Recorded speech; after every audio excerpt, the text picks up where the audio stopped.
जो सब यकीन करो, बड़ी मैंने कोशिश की कि कद्दाफी स्टेडियम में ना मंजी और बिस्तरा सीधा कर दिया जाए। एंडिंग डेज चल रहे हैं, इनके सिर के ऊपर खड़ा होना पड़ेगा कि ये काम जो है वो वाइंड अप कर दें। एक और डेडलाइन भी गुजर गई है। आज मैंने एक रिपोर्ट में पढ़ा, वो 25 की थी, है 2 दिन पहले, ठीक है। वो डेडलाइन भी गुजर गई है। 8 तारीख से आपने ट्राई नेशन सीरीज के मैचेस इधर करवाने हैं, तो 5 फरवरी ये पीसीबी डेट दे रहा है, सारा काम वाइंड अप करो रेनोवेशन का। तो जिसे कहते हैं टाइम कम है और नस पाज बड़ी है। लेकिन चौधरी साहब ठंड बड़ी थी जी, फिर क्या करता मैंने कहा नहीं यार, कार में ना बिजली वाला कंबल ही सेकेंगे, रोज इधर चक्कर लगा लिया करेंगे। जैसे पिछली अपडेट आपके पास लेकर आया था कद्दाफी स्टेडियम से, लो फिर ताज़ा तरीन अपडेट सुनो।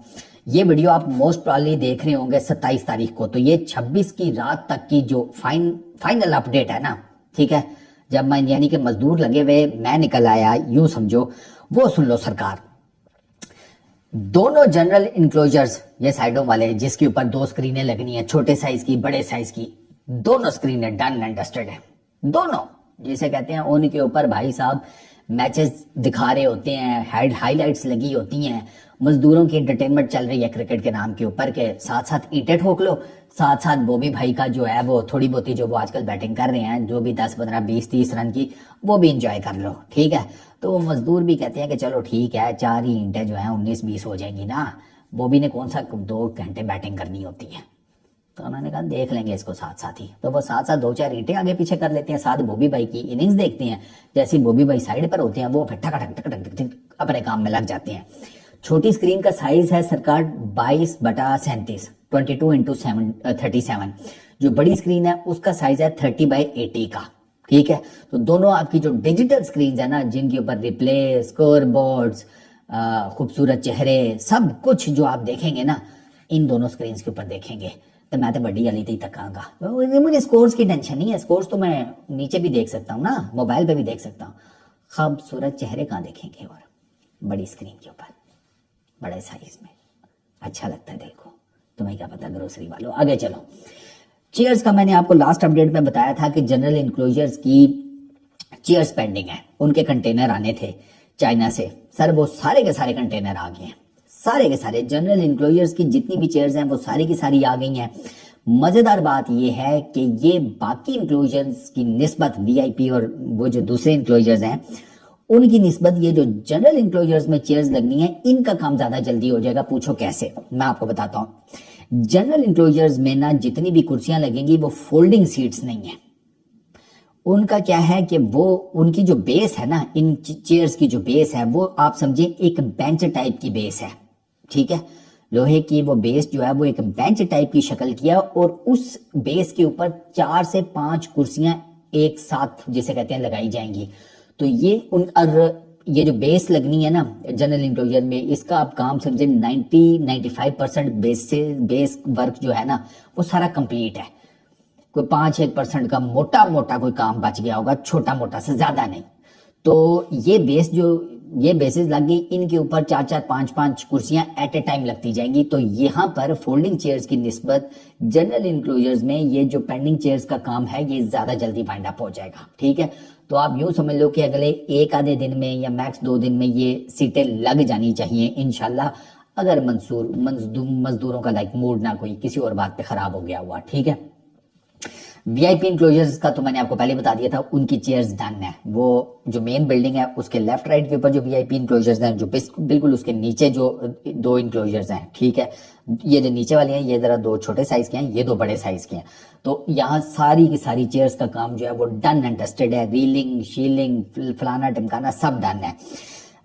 इस मेन बिल्डिंग के नीचे जहां पर ये 2 स्टैंड्स हैं छोटे साइज के, इनके साथ जो है वहां पर एक कॉरिडोर है, ठीक है, इस मेन बिल्डिंग में एंटर होने के लिए, दोनों जिसे कहते हैं छोटे इंक्लोजर्स के बीच में।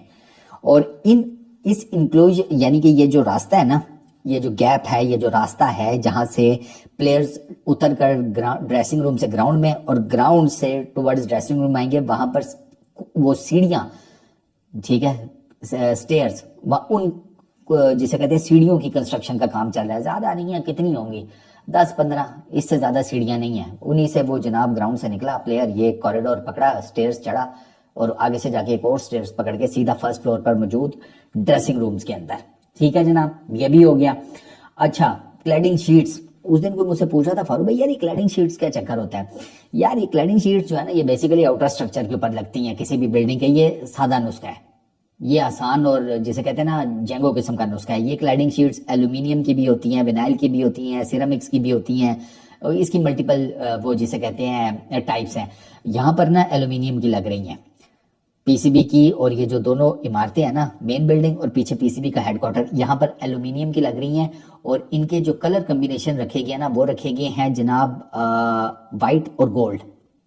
वाइट और गोल्ड में इन क्लैडिंग शीट्स का ना कलर कम्बिनेशन रखा गया है, तो अच्छा लग रहा था। आपने अगर फुटेजेस देखे हो तो वो colour combination is not that bad. हालांकि कहा जाता है कि वाइट के साथ ब्लैक का काफी कम्बिनेशन लोग प्रेफर करते हैं, लेकिन पीसीबी वाइट और गोल्ड के साथ ही क्या, उन्होंने कहा काला रंग कोई पता नहीं लगता यार, नहीं देते यार काला रंग, हीट एब्जॉर्प्शन, ठीक है पता लगे भैंस की आंख वो हीट ही इतनी हो गई है उस एब्जॉर्प्शन की वजह से। आपको पता ही है दुनिया के गर्म तरीन खेतों में से एक में हम रहते हैं, एक तो वैसे ही अंदर बड़ी गर्मी है हमारे, ऊपर से बाहर की गर्मी जो है वो अलग, समझ रहे हो ना तुम। गुड, आगे चलो जी। मेन ये जो बिल्डिंग है जहाँ पे ड्रेसिंग रूम्स, मीडिया बॉक्स और वीआईपी, ये काचा माचा लॉकर रूम्स, ब्रॉडकास्टर्स रूम, ये सारा ये जो मेन बिल्डिंग है पीसीबी के हेडक्वार्टर के साथ एडजेसेंट, इसके ऊपर रूफ टॉप का जितना काम है डन एंड डस्टेड है। Roof top each and everything perfect, इन सारी चीजें डन एंड डस्टेड है। वहां पर कोई किसी किस्म का काम पेंडिंग नहीं रह गया। वो छज्जे से भी उन्होंने बाहर निकाले हुए हैं आर्ट वर्क के नाम के ऊपर ना, बड़े अच्छे लग रहे हैं रूफ टॉप के ऊपर ना, वो लोहे का उन्होंने एक बड़ा जबरदस्त किस्म का उसको एक स्ट्रक्चरल शेप दी है, खूबसूरत लग रही है बाय द वे। अच्छा, इसी बिल्डिंग के जितने भी फ्लोर्स हैं, जितना भी है वहां पर दरवाजे, खिड़कियां, खिड़कियां, वो जो इस तरह का काम है डोर शोर्स का वो डन एंड डस्टेड है। सीलिंग का काम सारा डन एंड डस्टेड है। कूलिंग मैकेनिज्म ऑन है, वो भी सारा जिसे कहते हैं सीलिंग का जितना भी काम है ना सब डन है। कूलिंग मैकेनिज्म शिज्म सब उन्होंने सीलिंग के थ्रू चेक कर लिया है। तो ये जो आप कह रहे हैं ना दरवाजे, नौबे, खिड़कियां, कुंडियां, समझ रहे हैं ना आप, और छत का काम सारा इस पूरी बिल्डिंग में वो डन हो चुका है। ठीक हो गया। अच्छा, फ्लड लाइट्स की एक अपडेट सुन लो।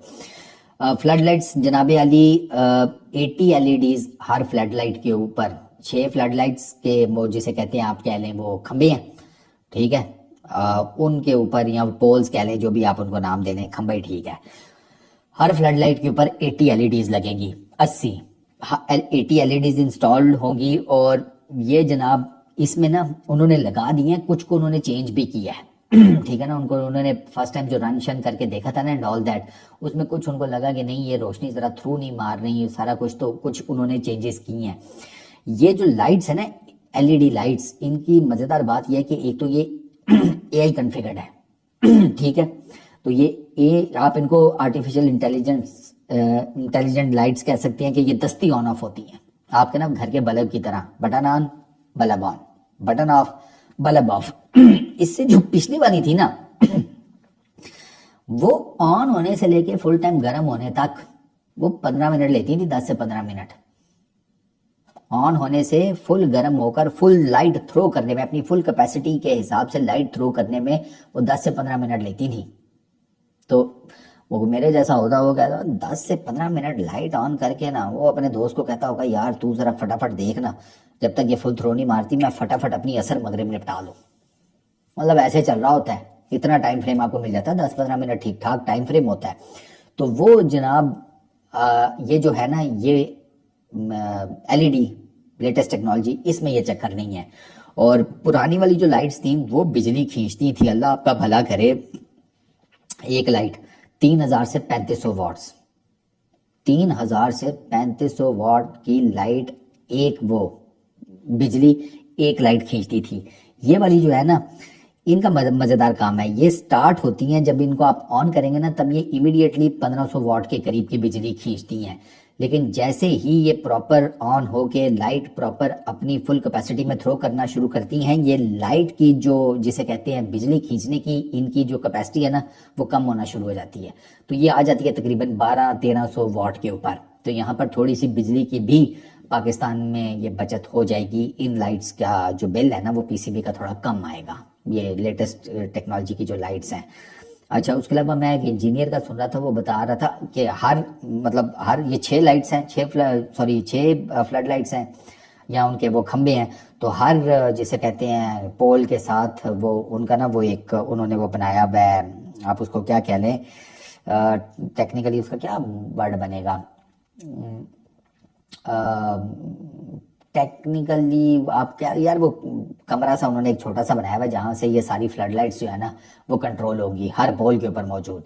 तो इसका मतलब है कि 6 फ्लड लाइट्स, तो 6 ही वो छोटे साइज के आप कह लें सेंटर से कमीशन किए गए हैं, जहाँ पर ये लाइट्स जो है वहाँ से कंट्रोल की जाएगी ऑन ऑफ और ये वो। तो वहाँ पे इंजीनियर बता रहा था कि ये कोई पता नहीं डिस्को लाइट में भी कन्वर्ट हो जाती हैं, कोई सैड मोमेंट है तो इन लाइट्स का पता नहीं कुछ और भी हो जाता है। मैं कहा भाई क्या किसी फिल्म स्टूडियो की लाइटें तो नहीं उतार कर ले आए हो, ये क्या चक्कर है, सैड मोमेंट आ गया तो ये जो एलईडीज हैं ये किसी और तरीके से फंक्शन शुरू कर देंगी। यानी कि बॉबी के आउट होने के ऊपर ये लाइट्स जो हैं ये आपको डिफरेंट किस्म का नज़ारा भी पेश कर सकती हैं, अनलेस और अनटिल के कुछ और ना हो जाए, पता लगे बॉबी के आउट होने के ऊपर कोई बाबर आजम का फैन ना हो, वो डिस्को लाइट ऑन कर दे, नाच रहा हो पूरा स्टेडियम, यू नेवर नो। अच्छा, पाकिस्तान में ये जो एलईडी लाइट्स हैं ना ये for the very first time install की गई हैं। पूरे एशिया में भी कहा जा रहा है कि ये पाकिस्तान दूसरा क्रिकेट प्लेइंग नेशन है जहां पर इस टाइप की एलईडी लाइट्स को इंस्टॉल किया गया है। इससे पहले सिर्फ एक कंट्री ऐसा है एशिया के अंदर जहां के क्रिकेट स्टेडियम्स में ये लाइट्स लगी हुई हैं। आगे बाजू वाले हैं, मैं कुछ नहीं बोल रहा, वो आपके बाजू में रहते हैं। मेरा तो गिला शिकवा अपने दोस्तों से ये है जो कि इंडियन क्रिकेट के फैन हैं, लाइट्स लगवा लिए, बताया नहीं यार, हैं हमें भी बता देते, जरा कोई रेट वेट हमसे भी थोड़ा बता देते कि ये बोलेंगे इतना, ठीक है ये बोलेंगे 3000, लेकिन आप 1500 से ऊपर गया ना भैया, जेब में है ही 1500, इस टाइप का कोई मशवरा दे देते आप भी हमें, है पंडित जी, मेहता साहब, साहिल, हम तो वेट ही करते रह गए। पता नहीं, अभी आप पूछते हुए भी शर्म आ रही है कि पता लगे ये आप तीनों हमें ये कह देंगे अरे महंगा ले लिया यार, हमें तो इतने में दे गए थे वो। ठीक है कोई बात नहीं, चलो याद रखेंगे हम। अच्छा, उसके बाद जनाब मेन गेट अभी नहीं लगा, अब आते हैं जरा बाहर की तरफ। मेन गेट अभी नहीं लगा, मेन गेट वो एंड पे लगेगा, मैंने आपको बता दिया था। लेकिन मेन गेट के साथ मैंने आपको लास्ट वीडियो में बताया था एक दीवार बननी है सिक्योरिटी वॉल टाइप की। वो जो दीवार है ना वो पैचेस में या पीसेस में बनना शुरू हो गई है। पिछली वीडियो तक वो दीवार नहीं बनी हुई थी, अब वो दीवार जो है वो छोटे छोटे पीसेस में बनना शुरू हो गई है। तो आप इससे भी अंदाजा लगा लीजिए कि उस दीवार के ऊपर भी काम शुरू हो गया है। वो जारी बात है उसमें गैप्स रखे गए हैं ताकि वो कंस्ट्रक्शन का जो सामान है उन्हीं गैप्स के थ्रू आगे पीछे किया जाए। लेकिन वो दीवार जहां पर आपको पता है कि वहां पर से कंस्ट्रक्शन का सामान नहीं गुजारना, वहां पर वो दीवार चढ़ा दी गई है, ठीक है। अच्छा, मैंने आपको लास्ट टाइम बताया था कि पीसीबी ये गद्दाफी स्टेडियम में एंट्री के 2 पॉइंट्स हैं, एक फिरोजपुर रोड की तरफ से, दूसरा ये लिबर्टी चौक वाली साइड से, ठीक है, लिबर्टी रोड भी जो कहा जाता है। तो ये दोनों रोड्स उस टाइम बनी नहीं हुई थी लास्ट अपडेट तक, अब ये दोनों रोड्स जो हैं वो बना दी गई हैं। ये दोनों रोड्स भी बना दी गई हैं। सिर्फ मेन गेट के आसपास ना 50 से 60 मीटर्स का एक पैच है, आप कह लें एक टुकड़ा है कि जिसको नहीं अभी बनाया गया। वो 50 से 60 मीटर्स का पैच का टुकड़ा छोड़कर उसके इर्द गिर्द लिबर्टी चौक से आने वाला रास्ता या रोड वो भी सारी बना दी गई है। फिरोजपुर की तरफ से, फिरोजपुर रोड की तरफ से जो एंट्री है वो पूरी की पूरी रोड भी बना दी गई है। और इन इधर यहाँ पर सीवरेज का जो काम है ना बस सिर्फ वो चल रहा है। तो ये दोस्तों अपडेट्स हैं गद्दाफी स्टेडियम की अभी तक। इसके अलावा जो जो काम कंप्लीट हो चुका है वो मैंने पिछली वीडियोस में आप लोगों को बता दिया है, उसको बार बार रिपीट करने का फायदा कोई नहीं, बिला वजह में वीडियो जो है वो उसकी लेंथ लंबी हो जाती है। तो 20 आप कह लें कि 6 तक ना, 26 की रात तक जो जब तक मेरे पास अपडेट्स आई हैं तो ये काम सारे हो चुके हैं। तो नेक्स्ट अपडेट में अब आपको फिर मैं बताऊंगा कि आगे अब क्या चीज रह गई है। 5 फरवरी तक पीसीबी का प्लान है कि इस सारे मामले को वाइंड अप कर दिया जाए। 5 फरवरी तक कई जगहों के ऊपर मिट्टी के बड़े बड़े ढेर थे। मैं अभी रिसेंटली फुटेजेस देख रहा था कि 1 से 2 दिन पहले यहाँ पर मिट्टी के ढेर थे, वो मिट्टी के ढेर गायब हैं, यानी कि वो मिट्टी लग गई है जिधर उसने लगना था। कुछ जगहों के ऊपर अभी भी आपको ढेर नजर आएंगे, लेकिन वो जगह बहुत ज्यादा नहीं है, थोड़ी सी रह गई हैं। तो पीसीबी धड़ाधड़ लगा हुआ है। 5 फरवरी की पीसीबी ने अपने आप को डेट दे के रखी हुई है, क्योंकि आपको करना है 5-6 तक। 8 से आपने यहाँ मैचेस खेलने हैं सर, ट्राई नेशन सीरीज के। वो भी अब कुछ लोग तो ये कह रहे हैं कि आपको वो ट्राई नेशन सीरीज यहाँ पर नहीं रखनी चाहिए थी, कद्दाफी स्टेडियम में या कराची के क्रिकेट स्टेडियम में, आप पिंडी या मुल्तान में रख लेते, क्योंकि कद्दाफी स्टेडियम का तो काफ़ी हद तक नक्शा निकल आया है और कराची के स्टेडियम से रिलेटेड कुछ ज़्यादा अच्छी खबरें नहीं हैं। बट लेट्स सी, अब पीसीबी जब फाइनल करके बताएगा हमें तो देख लेंगे कि भाई किधर तक पहुंचा सारा मामला। फिलहाल इस वीडियो में इतना ही। अपना बहुत ख्याल रखना, नेक्स्ट वीडियो में मुलाकात होगी। Peace out.